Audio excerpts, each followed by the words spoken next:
সম্মানিত দর্শকবৃন্দ, বাংলাদেশী সেবা পার্টির পক্ষ থেকে আপনাদের সকলকে জানাই আসসালামু আলাইকুম ওয়া রাহমাতুল্লাহ। রবের কিংডমে যত দুর্নীতিবাজ নেতা নেত্রী এবং কর্মী সমাজ রয়েছে, এদের থেকে আল্লাহ তাআলার পানা চাই। মনে রাখবেন, দেশকে বিবস্ত্র করে ছাড়বে দুর্নীতিবাজ সরকার।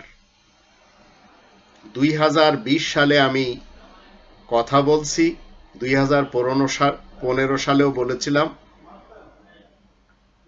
অতীতে র‍্যাব বানিয়ে ক্রস ফায়ারের মাধ্যম দিয়ে দেশের আদালত শেষ করে দিয়েছেন বেগম জিয়া। শিক্ষার্থীদের উপরে জুলুম নির্যাতন করে স্বৈরা শাসন কায়েম করেছিলেন এরশাদ। এরপর শিক্ষাঙ্গন হয়েছে মরণপুরী, টর্চার সেল, গাজার চাষ আর মারামারি কাটাকাটি হানাহানিতে এনে দাঁড় করিয়ে দিয়েছে শেখ হাসিনা। সভ্য সমাজ এখন অসভ্য হয়ে গেছে। সংসদে গায়ক আর গালিবাজরা বসে আছে। ধর্মজীবী ইমাম কমিটির গুলামি করছে। তারা পারছে না রবের এই বিধান মেম্বারে রাসূলের উপর দাঁড়িয়ে প্রচার প্রসার করতে।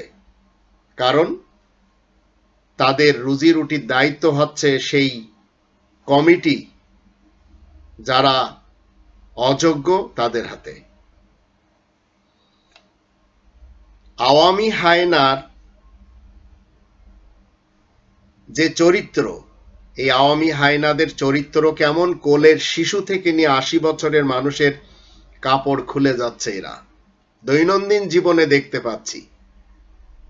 ধর্ষক এদের ভিতরে সবচেয়ে বেশি, বলৎকার এদের ভিতরে সবচেয়ে বেশি, জিনাখোর এদের ভিতরে সবচেয়ে বেশি, পাপন আর পাপিয়া এদেরই ভিতরে জন্ম নিয়েছে। যত জঙ্গি এরা সবাই প্রবেশ করেছে বাংলাদেশ আওয়ামী লীগে। এরা আজ জঙ্গি লীগ হিসেবে পরিচয় লাভ করেছে। এই পার্টি থেকে মনুষ্যত্ব, এটি মনুষ্যত্বের যে বৈশিষ্ট্য সেটি চিরতরের জন্য বিদায় নিয়ে গেছে। এটা আমরা দেখতে পাচ্ছি, কারো কাছে জিজ্ঞেস করার দরকার পড়ছে না। ভারতের ইতিহাসে আমরা দেখতে পাচ্ছি ওরা জয় শ্রীরাম বলে মুসলমানদেরকে কোপাচ্ছে, আর এদেশে জয় বাংলা স্লোগান দিয়ে এরা মুসলমানদের উপরে যা নির্যাতন নিপীড়ন সবই চালাচ্ছে। ইসলাম নিয়ে এদের তামাশা, কোরআন নিয়ে এদের তামাশা, মসজিদ নিয়ে এদের তামাশা। যারা জয় বাংলা স্লোগান দিচ্ছে তারাই মূলত সবচেয়ে বেশি অপরাধী এই দেশে। আইন করেছে কি? দুর্নীতিবাজ, দুষ্কৃতিকারী, ভ্রষ্টাচার নেতা নেত্রীদের নিয়ে আপনি সমালোচনা করবেন, আপনাকে জেলে যেতে হবে, আপনার উপরে জুলুম হবে, আপনাকে হত্যা হতে পারে, আপনাকে গুম এবং খুন হতে পারে। আপনারা সবাই জানেন, জিন্নাহ একটি আয়াতের বিরুদ্ধে কথা বলেছিল ঢাকাতে এসে। সেটি কি ছিল? 30 নম্বর সূরা আর রোমের 22 নম্বর আয়াতের দৃষ্টিতে স্টেটের ভাষা সে চেয়েছিল কি? বাংলার বিরুদ্ধে কথা বলেছিল। স্টেটের ভাষা হবে উর্দু, ওই লোকটি উর্দু জানতো না। কোরআনের আয়াতের সাথে পাঙ্গা নিয়েছিল বিধায় হেরে গিয়েছিল। কারণ আল্লাহ বলছেন এই কোরআনের ভিতরে, ওয়ামিন আয়াতি খালকুস সামাওয়াতি ওয়াল আরদ ওয়া ইখতিলাফু আলসিনাতিকুম ওয়া আলওয়ানিকুম ইন্না ফি যালিকা লাআয়াতিল লিল আলিমিন। আল্লাহ তাআলার নিদর্শন সমূহের ভিতরে ভাষা এবং বর্ণ রয়েছে। এই ভাষা নিয়ে তামাশা করতে চেয়েছিল মিস্টার জিন্নাহ, হেরে গেছে। এই বর্ণ নিয়ে আমেরিকানরা যে সমস্যা আজ 2020 সালের দাঁড় করিয়েছে, তাতে কৃষ্ণাঙ্গ আর শ্বেতাঙ্গদের যে লড়াই আমরা দেখতে পাচ্ছি, সেটি কারো সামনে ঢাকা নয়। প্রকাশ্যভাবে আজ পুলিশ তারা হাঁটু টেক দিয়ে মাফ চাচ্ছে। কোরআনের ইসলাম আমাদেরকে কি শিক্ষা দিয়েছে? 2 নম্বর সূরা আল বাকারার 83 নম্বর আয়াতে কুলু লিন্নাসি হুসনা, সকলের সাথে ভালো ব্যবহার দিতে, ভালো কথা বলতে। 17 নম্বর সূরা বানী ইসরাইলের 53 নম্বর আয়াতে আল্লাহ বলছেন ওয়াকুল্লি ইবাদি ইয়াকুলুল্লাতী হিয়া আহসান, তুমি আমার বান্দাদেরকে বলে দাও তারা যেন সুন্দর এবং মনোরম ভাষায় কথা বলে। আজ বাংলাদেশ আওয়ামী লীগে ওই সমস্ত লোকেরা প্রবেশ করেছে যারা গালি ছাড়া কিছুই বোঝে না। দেশ প্রধান এই শেখ হাসিনা বিনা ভোটে এসেছে, ভোট ডাকাতি করে এসেছে, মিডনাইটে এসেছে, আউটডোর দিয়ে এসেছে, আর আইন বানাচ্ছে জনগণের জন্য, বিশেষ করে যারা গরিব জনগণ। এই দেশের প্রত্যেকটি সেক্টরে ওই সমস্ত রিবাখোরেরা বসে আছে যারা জনগণের টাকাকে নিজেদের জন্য বৈধ করার জন্য বিভিন্ন সিস্টেম তৈরি করেছে। এদেরকে কোরআন বলে রিবাখোর। আমরা এদেরকে চিনতে পারি 2 নম্বর সূরা আল বাকারার 275 থেকে 279 আয়াতগুলির দৃষ্টিতে। আমাদের দেশকে যারা স্বাধীন করে দিয়েছে তারা কখনো এটি চিন্তাও করেনি যে এই দেশ ভারতের পেটে চলে যাবে, অথবা চায়না এসে এখানে রাজত্ব করবে, অথবা আমেরিকার তরফদারি করতে হবে। কোরআনের ইসলাম আমাদেরকে শিক্ষা দেয়। এই কোরআনের 18 নম্বর সূরা আল কাহাফের 29 নম্বর আয়াতে আল্লাহ বলছেন আস্তিক এবং নাস্তিক এরা সবাই রবের কিংডমে স্বাধীন থাকে। স্বাধীনতার স্বাদ অন্তত 5 দশকের বাংলাদেশের কোনো বাঙালি পায়নি। দেশ প্রধান থেকে নিয়ে তার চামচাগির যারা রয়েছে, আমলাতন্ত্র রয়েছে, তারা সবসময় আতঙ্কে থাকে। আর এক শ্রেণীর লোক তারা গাগ্রাম থেকে শহরে এসে মুজিব কোড পড়ে আওয়ামী লীগ করে নিজেদেরকে আতঙ্কের ভিতরে নিয়ে এসেছে, তাই এলাকায় যেতে পারে না। রাতারাতি তারা বড় লোক হচ্ছে অবৈধভাবে রিবাখোর হয়ে। কোরআন আপনাকে আমাকে কি বলে? 33 নম্বর সূরা আল আহজাবের 70 নম্বর আয়াতে বলছে যে তোমরা সবসময় সত্য কথা বলো। ইয়া আইয়ুহাল্লাযীনা আমানুত্তাকুল্লাহা ওয়া কুলু কওলান সাদীদা। ঈমান আনার দাবি যদি আপনার আমার থাকে আর তাকওয়ার দাবি যদি থাকে তাহলে সত্য বলতে হবে। গণতন্ত্র আপনি আমি যদি মানি তাহলে পরকাল অন্তত আপনার আমার শেষ। কারণ এই কোরআন রব্বানি তন্ত্র দেয়, রবতন্ত্র দেয়, ন্যায় বিচার শিক্ষা দেয়। এখন এই পৃথিবীতে যারা বলে যাচ্ছে শিক্ষাই জাতির মেরুদণ্ড, তারা বিশাল একটি ভুল কথা প্রচার করে যাচ্ছে। এই গণতন্ত্রের ঠিকাদাররা বলে যাচ্ছে শিক্ষায় জাতির মেরুদণ্ড, সেটি কোনোদিন ঠিক না। তবেই তো আমরা দেখতে পাচ্ছি তাদেরই শিক্ষিতরা কখনো কম্বল চুরি করেছে, কখনো চাল চুরি করেছে, কখনো ডাল চুরি করেছে, কখনো তৈল চুরি করেছে। তো এদের শিক্ষা জাতির জন্য বয়ে এনেছে চোরের খনি। বাংলাদেশি সেবা পার্টি কি বলতে চায়? যারা রব্বানি শিক্ষায় শিক্ষিত তারাই হলো জাতির মেরুদণ্ড, আর বাংলাদেশি সেবা পার্টি রব্বানি তন্ত্র কায়েম করার লক্ষ্যে কাজ করে যাচ্ছে। যে আইন আজ বানানো হয়েছে 2020 সালে, এই জাতির কেউ সত্য কথা যেন না বলতে পারে, ইসলামের কথা যেন কেউ না বলতে পারে, জাতিকে হয়রানে রাখার জন্য এই ধরনের আইন তৈরি করা হয়েছে। আপনি অমুকের বিরুদ্ধে কথা বলতে পারবেন না, অতমুকের বিরুদ্ধে কথা বলতে পারবেন না। বাংলাদেশের প্রত্যেকটি সেক্টরের বাগডোর এখন ভোট ডাকাত সরকারের হাতে।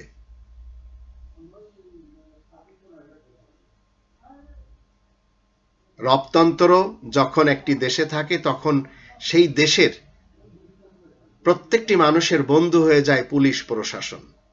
আজ সেটি নেই। টকশোতে যদি আমরা দেখি কতিপয় ভণ্ড অজান্তা যারা এবং দাবি তাদের সব জানতা, ওরা সবাই কথা বলে, একে অপরের সাথে দুশ্মনী করে এবং একে অপরকে ঘৃণা করে, আর তাদের কারণে দেশটি তলিয়ে যাচ্ছে। ছাত্রলীগ বলেন, যুবলীগ বলেন, আওয়ামী লীগ বলেন, কেউ যদি আপনার কন্যা সন্তানের সাথে কুকর্ম করে, ধর্ষণ করে, ইভটিজিং করে, আপনি কিছুই বলতে পারবেন না। এমন আইন তৈরি করা হয়েছে, আপনি কিছু লিখতে পারবেন না, আপনার পক্ষে কেউ ওকালতি করতে পারবে না। যদি আপনার জায়গা কেউ দখল করে, আপনার ব্যবসায় যদি কেউ এসে হাত ঢুকিয়ে দেয়, আপনাকে যদি কেউ কিল ঘুষি মারে, আপনাকে খুন হত্যা করে যদি কেউ করে, আপনাকে যদি গুম করে, আপনি এমন নেতা নেত্রী এবং কর্মীদের বিরুদ্ধে কথা বলতে পারবেন না। এমন আইন তৈরি করা হয়েছে। গুটি কতক লোক শুধু বাঁচতে চায়, আর বাকিরা সবাই জেলে যাক, এটি চায় দেশ প্রধান। কোরআন তো আস্তিক এবং নাস্তিক সকলকে স্বাধীনতা দিয়েছে। 18 নম্বর সূরা আল কাহফের 29 নম্বর আয়াতের দৃষ্টিতে। আর ধর্মজীবী মৌলবীরা কি করছে? সুর বিক্রি করছে। বাংলা ভাষা তারা কেউ বলতে পারে না। বাংলা ভাষা কখনো শুনেছেন? সুর দিয়ে বলতে হয়। কিন্তু এই ধর্মজীবী মোল্লা, আগুনখোর বক্তা, এই হুজুর, এরা জনগণের কাছ থেকে টাকা হাতিয়ে নেওয়ার জন্য এই অস্ত্র ব্যবহার করে যাচ্ছে। একদিকে জনগণকে বলছে গান শোনা যাবে না, অন্যদিকে নিজের ভাষাকে গানের সুরে তারা শোনাচ্ছে, দোহাই দিচ্ছে এই কোরআনের। হাতিয়ে নিচ্ছে 2-3 ঘন্টায় লক্ষ লক্ষ টাকা। কেউ নিজ দেশে বসে খাচ্ছে, কেউ মালয়েশিয়ায়, কেউ আবার অন্য দেশে বসে খাচ্ছে। অনেকের সেকেন্ড হোম রয়েছে বিভিন্ন দেশে। আর গান্দা পলিটিশিয়ানদের তো রয়েছেই ভিন দেশে একাধিক বাড়ি। যারা আজ কুফরি তন্ত্রকে মেনে চলেছেন, তারাই হচ্ছে বিশ্ব বেয়াদব। আর এই বিশ্ব বেয়াদব এরাই সবচেয়ে বেশি বাংলাদেশ আওয়ামী লীগে রয়েছে। এরশাদ খুব ভালো কিছু করেছে না, খালেদা ভালো কিছু করেছে না, দেখিয়ে দিয়েছে কিভাবে দেশ লুটে পুটে খেতে হয়। অতীতের কম্বল চোরেরাই আজ ভোট চোর, আর এই ভোট চোরেরাই আজ চাউল চোর।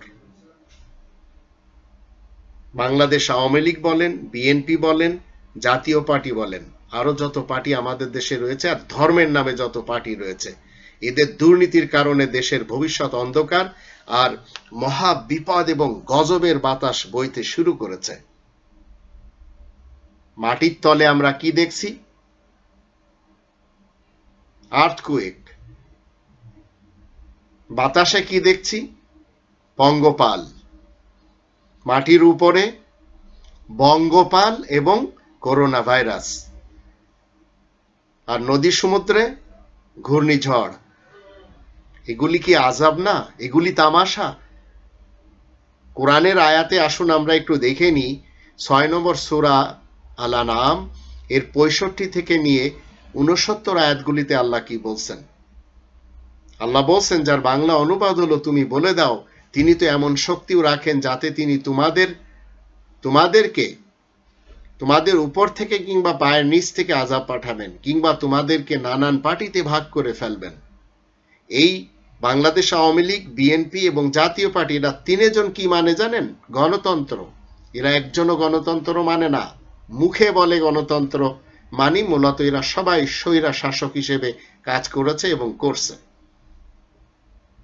আল্লাহ বলছেন, তুমি বলে দাও, তিনি তো এমন শক্তিও রাখেন যাতে তিনি তোমাদের উপর থেকে কিংবা তোমাদের পায়ের নিচ থেকে আযাব পাঠাবেন, কিংবা তোমাদেরকে নানান পার্টিতে ভাগ করে ফেলবেন, আর একে অন্যের সাথে লড়াইয়ের মজাটা চাখিয়ে দিবেন। দেখো তো আমি আয়াতসমূহ কেমন বিস্তারিতভাবে বর্ণনা করে যাচ্ছি, যেন তারা বুঝতে পারে। তোমার কওম এই কোরআনকে মিথ্যা জেনেছে, অথচ তাই যে সত্য সঠিক। এটি হচ্ছে নির্ভুল কনস্টিটিউশন।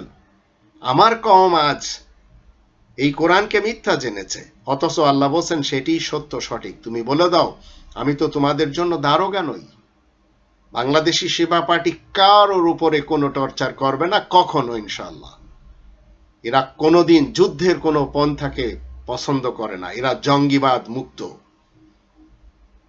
তারপরে আল্লাহ 67 আয়াতে বলছেন প্রত্যেকটি খবরের জন্যই তো সময় নির্দিষ্ট রয়েছে, শীঘ্রই তোমরা তা জানতে পারবে। 5 দশকের বাংলাদেশের ইতিহাসে এত ভয়ানক ইতিহাস আমরা দেখেছি। পিলখানাতে, শ্যাপলা চত্বরে গ্রেনেড হামলাতে, 63টি জেলাতে বোমা বিস্ফোরণে, এরশাদের স্বৈরা শাসকের যুগ, প্রত্যেকটি মানুষ আমরা দেখেছি। তো আল্লাহ বলছেন প্রত্যেকটি খবরের জন্য তো সময় নির্দিষ্ট রয়েছে, শীঘ্রই তোমরা তা জানতে পারবে। 68তে বলা আছে যখন দেখতে পাবে আমার আয়াতসমূহ নিয়ে যারা বাজে বকে তখন তাদের কাছ থেকে সরে যাও, যতক্ষণ তারা অন্য কিছু আলোচনা শুরু না করবে। ব্যক্তিত্বের চাহিদা যদি এমন কথা তোমাকে ভুলিয়ে দেয় তাহলে এই কথা মনে পড়ার সঙ্গে সঙ্গেই অপরাধী লোকগুলোর কাছে আর বসে থাকবে না। ভোট ডাকাতকে আপনি পছন্দ করছেন? লক্ষ কোটি টাকা, লাখ লাখ কোটি টাকা দেশ থেকে পাচার হয়েছে, প্রত্যেকটি সেক্টর ধ্বংস করে দেওয়া হয়েছে। যারা মুত্তাকি তাদেরকে ওদের হিসাব নিকাশের ব্যাপারে কোনো জবাবদিহি করতে হবে না, কিন্তু উপদেশ অবশ্যই দিতে হবে যেন তারা বেঁচে চলতে পারে। এই হচ্ছে আল্লাহ তাআলার মেসেজ। এগুলি সামনে রেখে একটু জীবন কাটান। মরতে হবে আপনাকে, আমাকে, সবাইকে। যদি আপনি মনে করেন যে বিশ্ব বেয়াদবদের সাথে আপনি কিয়ামতের মাঠে উঠবেন, তাহলে আপনি যে পার্টি করছেন করে যান। আপনি যদি মনে করেন চোরদের সাথে উঠতে হবে পরকালে, তাহলে আপনি জনগণের অর্থ করি চুরি করে ভিন দেশে বড় বড় প্লাজা তৈরি করেন, একাধিক বাড়ি তৈরি করেন। আপনি যদি মনে করেন খালেদা জিয়ার সাথে, এরশাদের সাথে, হাসিনার সাথে উঠতে হবে, তাহলে আপনি এদের পার্টি করে যান, কোনো সমস্যা নেই। কিন্তু কাউন্টিং ইজ দেয়ার। পরকালে হবে সব পাই পাই আপনাকে হিসাব দিতে হবে, আমাকে হিসাব দিতে হবে। আজ আমি 52 বছরের মাহবুবুল্লাহ, আমি তো দুর্নীতি মুক্ত, আর আমি চাই সবাই দুর্নীতি মুক্ত হয়ে জীবন কাটাক। কেন আপনি 2-10 লাখ টাকা, 20 লাখ টাকা, 1 কোটি টাকা, 5 কোটি, 10 কোটি টাকার লোভ সামলাতে পারছেন না? আজ বড় বড় দুর্নীতিবাজেরাই যাচ্ছে সেই করোনার সেই মহামারীর শিবিরে চলে যাচ্ছে, তারা জাতিকে দেখিয়ে দেওয়া হচ্ছে। আল্লাহ এদের সবাইকে হেফাজতের ভিতরে রাখুন, সবাই যেন করোনা থেকে বেঁচে যায়, সেই দোয়াই আমরা করি। কিন্তু আজ দেশকে যারা মনে করছেন যে না চায়নার পেটে দিলে ভালো হবে, আমেরিকার এবং ব্রিটেনের পেটে দিলে ভালো হবে, আর যারা বিশেষ করে মনে করছেন ভারতের পেটে ঢুকিয়ে দিলে ভালো হবে, আর যারা বলছেন এই বাংলাদেশ আর ভারতের সাথে স্বামী স্ত্রীর সম্পর্ক, তাদের এখন তওবা করা দরকার। এই দেশটি অনেক চড়া দামে অর্জন করা। এই দেশটির ইতিহাস কি বলে জানেন?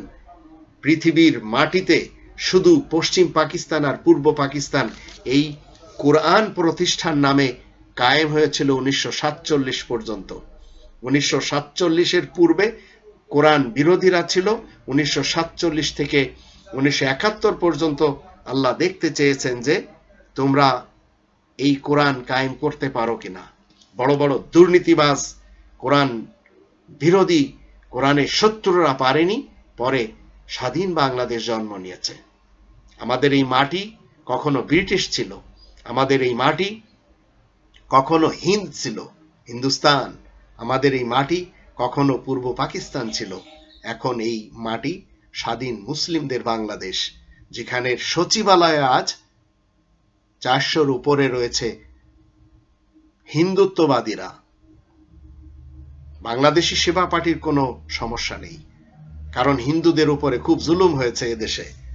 নোয়াখালীতে সেই চাটখিলের ইতিহাস আমরা সবাই জানি। যদিও গান্ধী ছিল এর প্রবক্তা, কিন্তু ঘটেছিল এই জমিনের উপরে। তাই সেই মাজলুমদেরকে আল্লাহ তাআলা আবার গদিতে বসিয়ে দিয়েছেন। প্রত্যেকটি সেক্টরে এরা যখন জুলুম করবে, এদের থেকে আবার ছিনতাই হয়ে যাবে। তাই আসুন আমরা সবাই মিলে রবতন্ত্র কায়েম করার লক্ষ্যে এই দেশকে সাজিয়ে গুছিয়ে নিই। বাংলাদেশি সেবা পার্টি সেটি চায়, এটা কারোর তরফদারি করতে চায় না। আল্লাহ আমাদের সবারই সহায় হন।